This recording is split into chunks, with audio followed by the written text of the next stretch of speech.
Hi, I'm Donna, and I'll be reading Separate is Never Equal by Duncan Tonatiuh. The story is about Sylvia Mendez and her family's fight for desegregation.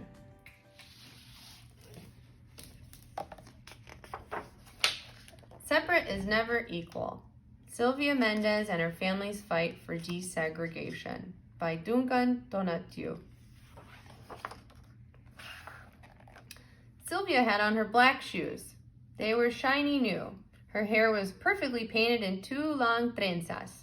It was her first day at Westminster School. The halls were crowded with students.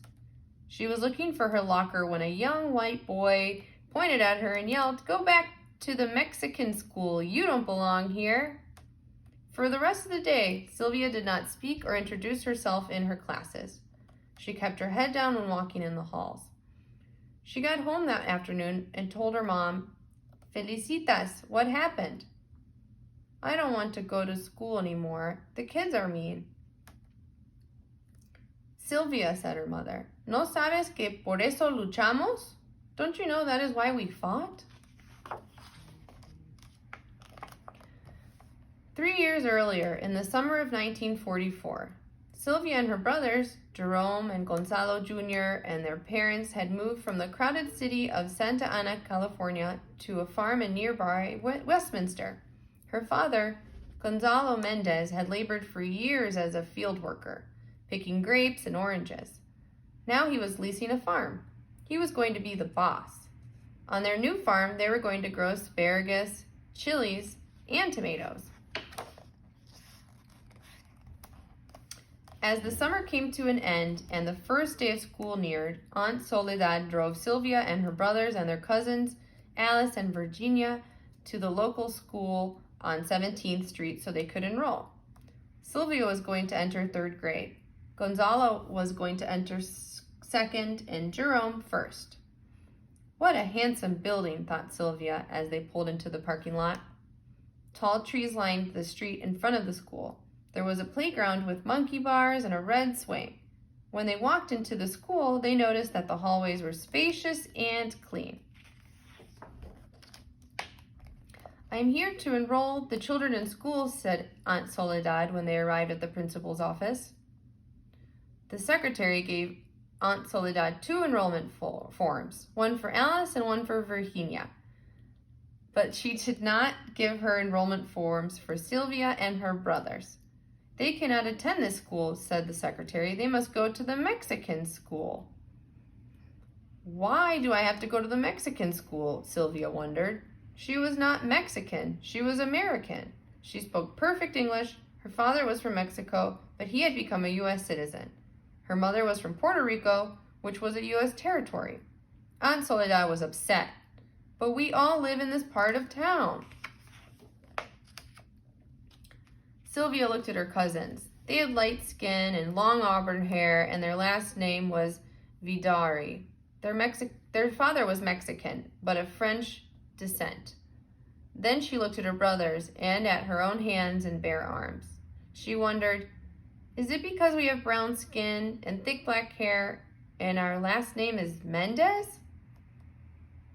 "Rules are rules," said the secretary. "The Mendez children have to go to the Mexican school." "I will not be enrolling any of them then," said Aunt Soledad, and she stormed out of the office, taking Sylvia and the other children with her. When they arrived home, Aunt Soledad told Sylvia's father what had happened. Mr. Mendez told her not to worry. It has to be a mistake. He would take care of it. He was a businessman, and he was used to dealing with people. The next day, Mr. Mendez met with Mr. Harris, the superintendent of the Westminster School. Mr. Mendez explained that his family had just moved to a nearby farm. "The public school on 17th Street is the closest school to our house, and my children should attend it." "Your children have to go to the Mexican school," said Mr. Harris. "But why?" asked Mr. Mendez. He was not given an answer other than, "This is how it is done." In the following days, Mr. Mendez met with Mr. Atkinson, the county superintendent, Mr. Harris's superior, and then with the school board, which oversaw all of the schools in Orange County.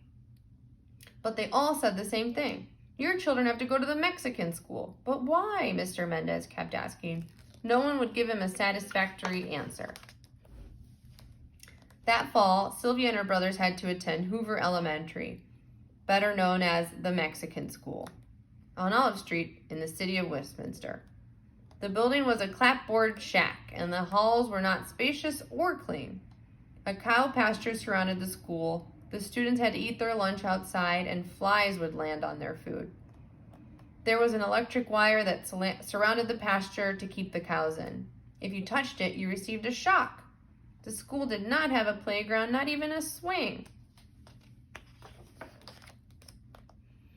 The Mendez family did not give up. Time and time again, Sylvia heard her father talk with coworkers, friends, and other parents. It's not fair that our kids have to go to an inferior school, he said. It's not only the building that's a problem. The teachers at the school don't care about our children's education. They expect them to drop out by the 8th grade. How will our children succeed and become doctors, lawyers, or teachers? Mr. Mendez created a group called the Parents Association of Mexican American Children. He tried to collect signatures for a petition to integrate schools so that all children, regardless of their skin color or background, could have the same opportunities. But every time he asked someone to sign the petition, he would get the same answer. No queremos problemas. We don't want any problems. Many of the parents worked on farms owned by white families and feared they would lose their jobs if they supported the petition. One day, a truck driver overheard Mr. Mendez trying to convince a worker to sign his petition. You know, said the truck driver, you could file a lawsuit. The truck driver told Mr. Mendez about a lawyer named David Marcus, who had filed a lawsuit on behalf of people in San Bernardino and had helped them integrate the public schools there. At that time, not only were the schools segregated, but also other public places as well, such as pools, parks, and movie theaters. Some businesses even had signs that read, "No dogs or Mexicans allowed." Mr. Mendez decided right then and there to hire Mr. Marcus, even if it meant having to spend all of his savings to do so.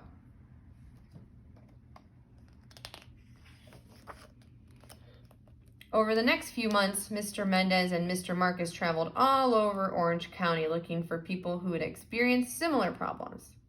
Sylvia watched her father leave early in the morning. Sometimes she saw him come home in the evening, but often she only heard his footsteps when he got in late at night. While he was away, Sylvia's mother had to take care of the farm. Mrs. Mendez would get Sylvia and her brothers ready for school, and then she would go out to the fields. She started the irrigation system, drove the tractor, oversaw the workers, and solved any problems that arose. With the help of Mr. Marcus, Mr. Mendez found and talked with other families who were dealing with segregation. One of them was the Estrada family. Mr. Estrada had fought in World War II. He had risked his life next to Americans of all races and backgrounds. But when he returned to America from the war, he found out that his children were not allowed to attend school with white children. "Es una injusticia," said Mr. Mendez. "It's an injustice." The Estrada family joined the Mendez case, and so did 3 more families. The families were from different school districts in Orange County: Westminster, where Sylvia lived, Garden Grove, El Modena, and Santa Ana. Mr. Marcus wanted to show the segregation of students affected not only Sylvia and her brothers, but more than 5,000 children in the public school system all over Orange County. On March 2nd, 1945, Mr. Marcus went to the courthouse and filed the lawsuit. The trial was held at a courthouse in Los Angeles.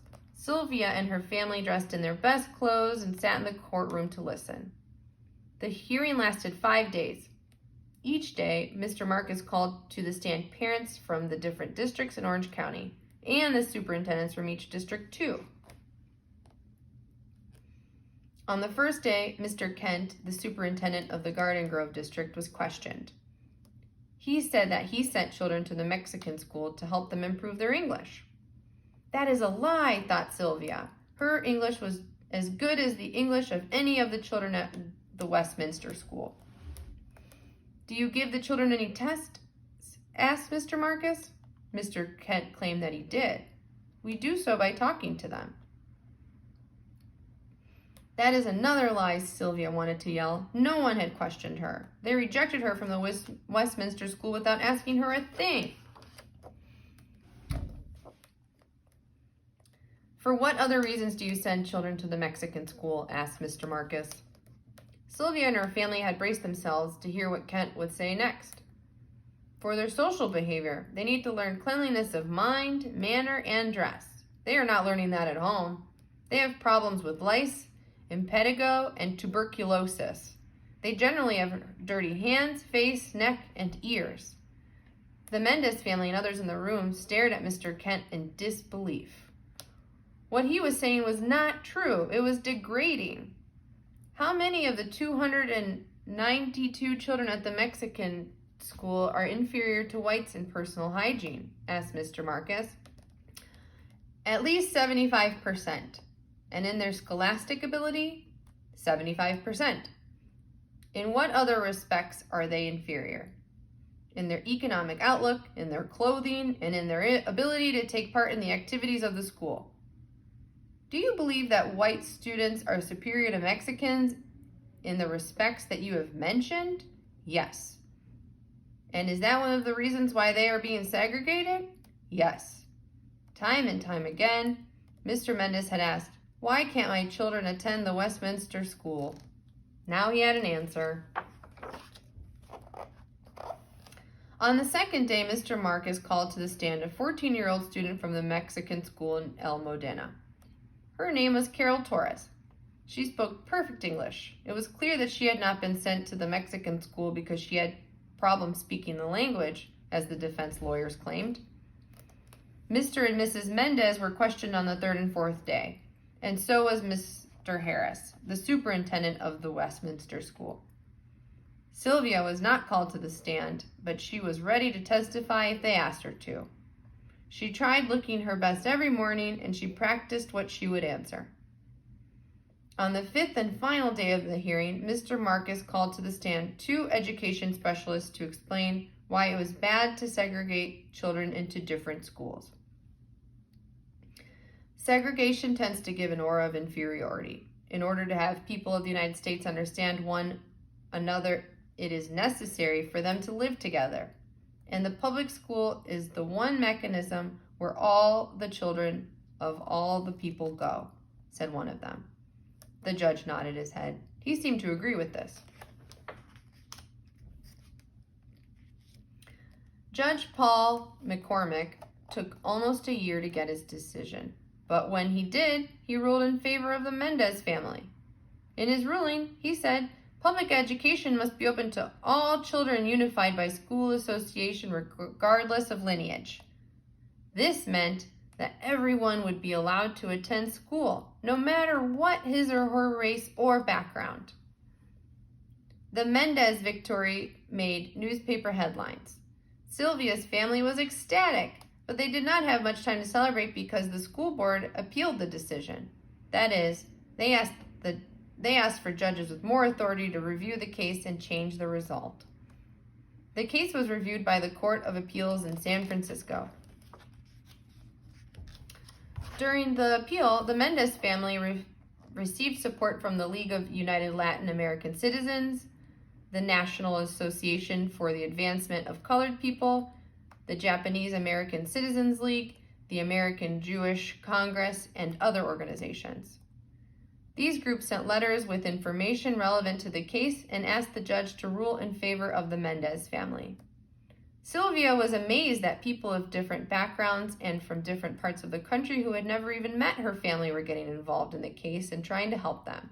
But her mother said, "Cuando la causa es justa, lo demás te siguen." When you fight for justice, others will follow.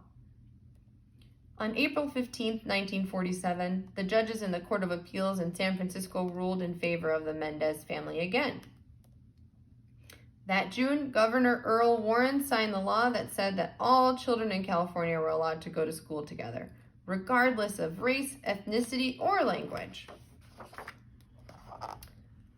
So remember, said Sylvia's mother, we fought to make sure you could attend a good school and have equal opportunities.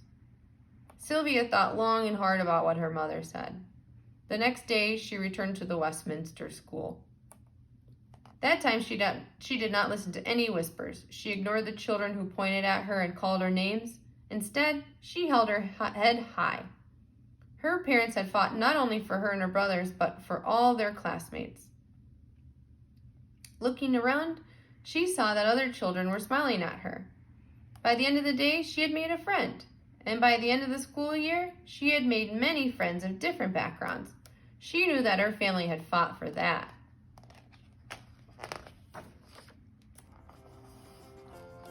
The end. Colorín colorado, este cuento se ha acabado.